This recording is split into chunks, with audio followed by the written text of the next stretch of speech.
Hey guys, how's it going? Michael Troy here. Today we're looking at Savage Dragon number 272 by Eric Larson. Of course, 272 issues of doing it and doing it and doing it well. That is what we're looking at today, guys. So subscribe to my channel if you haven't already. Hit that like button and let's get right into it. Look at this gorgeous cover. First of all, the colors super pop. I love the bold blue and the yellow background. Yellow is a color commonly used in advertising to make things pop and get your attention. Obviously, school buses are yellow. Caution is yellow. This one has it all. Those who would destroy us. Look at the big Kirby energy on this cover. You've got Malcolm Dragon and Maxine fighting the baddies. Where stalk the night dwellers? Let's get into it. Another Eric Larson smash hit. I couldn't agree. I'm a little behind in my reviews. I apologize, but I was busy managing a successful Kickstarter campaign. Thank you very much. If you know, you know. Anyway, thank you guys for contributing to that. But back to business of reviews, interviews, and news. Savage Dragon by Eric Larson, Jack Morelli letters, Nikos Koutsis colors, Mike Torres flats, Gavin Higginbottom editor, and Josh Eichhorn chosen by God to save America. I love this. It's so funny. This is the best splash page ever. We're in like some sort of SEX club in San Francisco, and the baddies have this guy strung up and are just like threatening him. I have to say the art is off the chain on this.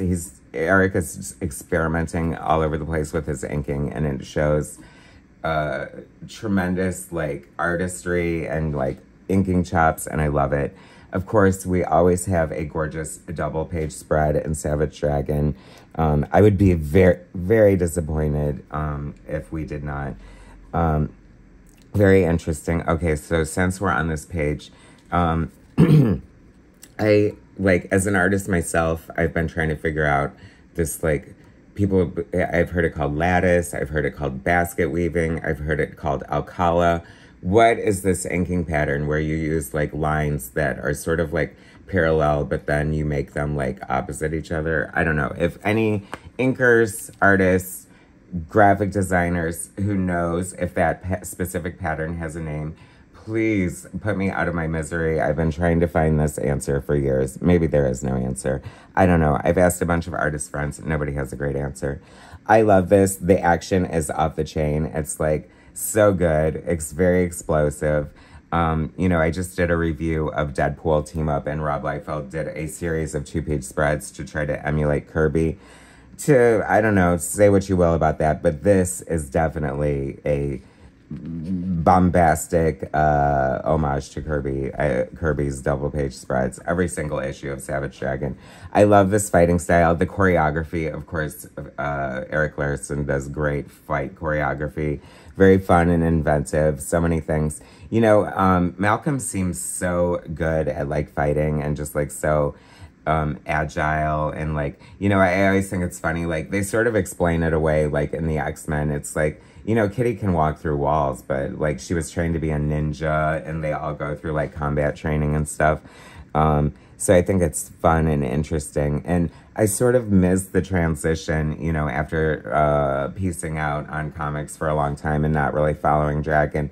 So I'm not sure like the evolution of how Malcolm sort of adjusted to his role as, you know, the Savage Dragon, as it were, like if he did any kind of training or stuff, or it's just like on the job training. I don't know. Like Old Dragon was a cop, right? So at least he had, you know, I mean, do they train cops? Or do they? Is there any physical training to become a police officer? I don't think there is. Anyway, we have this parallel storyline with Angel and Frank Darling, and he's been mind swapped, and they're in another dimension, and it's a lot of fun. I love how the art kind of changes to this more cartooniness, and then Captain Tootsie is part of this.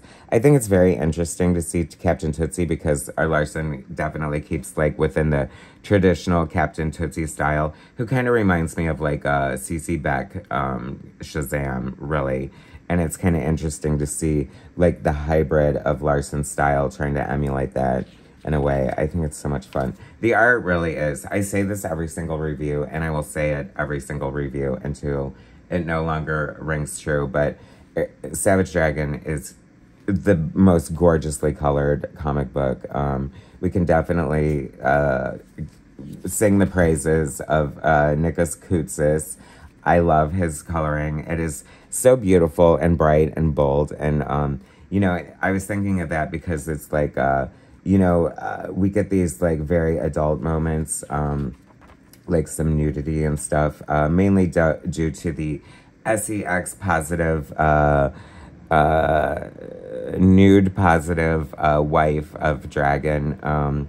And so I thought it was, you know, Eric's been making comics since he was a little kid, and it's been Dragon. So, you know, it's like those were probably reflective of his life at the time, and this is reflective of his life now. You know, he's doing a superhero comic book, but there's so many interesting things going on. I came back into the fold. I thought a great jumping on point was when he took the family to San Francisco, and it really was a jumping on point. It feels like, I don't know what was happening before, but this feels like a fun new chapter. Like there's a lot of great energy happening in the book. And this is what I mean about the artistry of this book.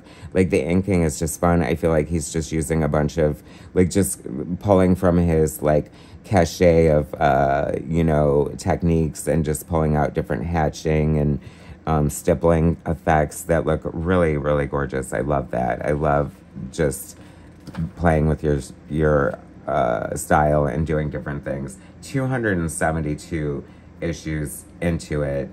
90% you have to think that he has to be doing this for himself at this point. I mean, you do have a fan service in a way. You know, it's like, I feel like Dragon probably has like this built-in fan base that has been here forever. You know, it probably shifts up and down a little to the left, the right, top, bottom, but it's been able to sustain, you know, this book for this long. We're getting dangerously closer to the lauded, like, 300th issue. Be exciting to see what happens there. I hope it's something major. Wouldn't that be fun?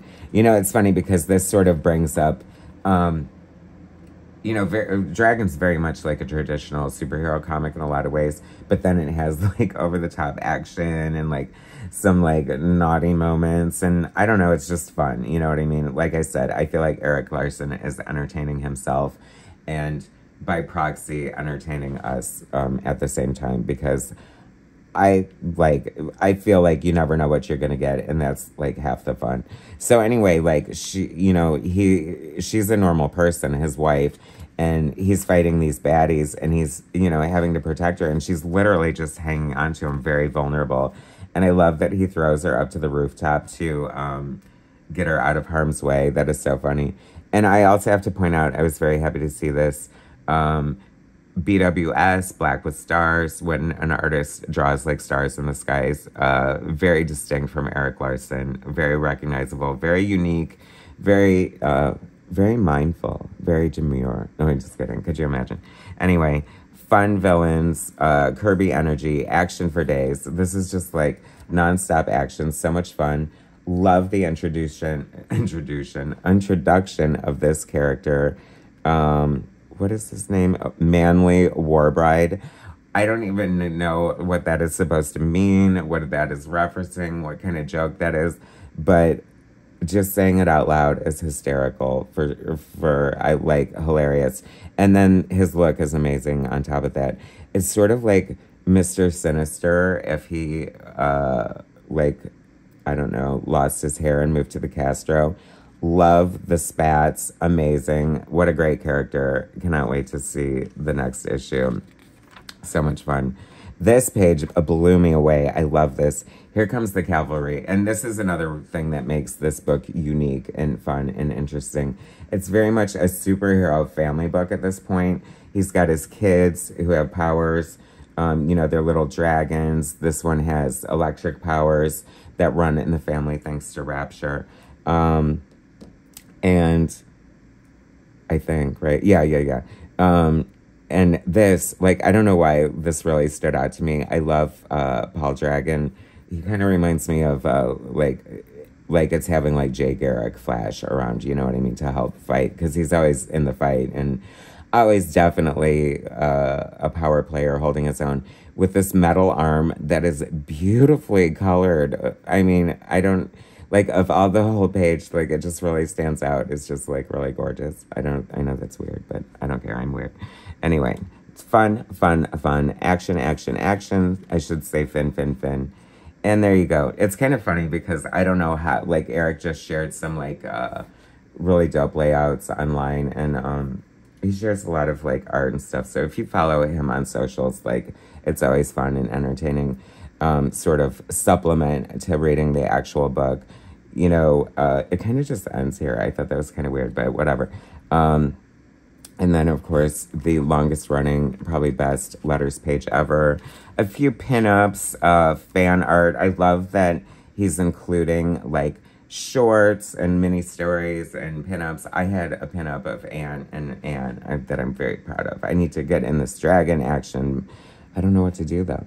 Anyway, great little story by Connor Tierney back here. So much fun. Really fun art. I just love it.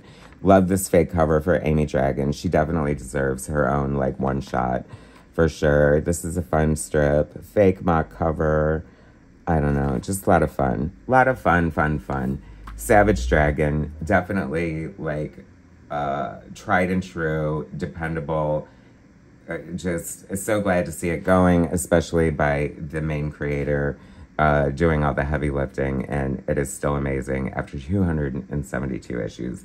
Keep keeping on Eric Larson, and we will be here. Subscribe to my channel if you haven't already. Hit that like button, and I will bring you more soon.